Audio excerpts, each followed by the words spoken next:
In this video, I'll talk about how to create a new document in Word, how to save a document, how to open an existing file, and finally, difference between save and save as. So, let's start. First of all, I'll show you how to create a blank document.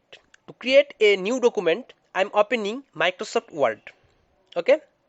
Now, click on Office button. Here multiple options are shown. You will choose new option. Then select blank document. Then click on create button. You can see a blank document has been opened. Now you can write anything. To this document area I am writing some things. After that, if you save this file, you can choose save as option from Office button. Then you can see a dialog box has been opened. At first, you will select file location from left side of this window. I am choosing desktop. Then select meaningful file name. Then select save option. Your file has been created successfully. Now this document has been located in desktop. This saved file known as existing file because this file is already created. Now how to open this document? Here you can use two processes. Firstly, right click on this file, then click on open. You can see file has been opened. This is Word file.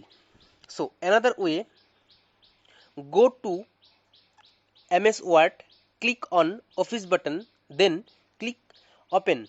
Now you can choose your file location, then select your file. You can see your file has been opened. So that is the another way. Now I will talk about what is difference between save and save as. If you want to save current document with same name, so you can select save option. And if you want to save current file with different name, so you can select save as option. In save option, current file saved in same location. In save as option, file saved in different location. That is the difference between save and save as. Okay, that's all. I will hope you understand the video and give you an idea and information about Microsoft Word. Thank you for watching. Have a nice day.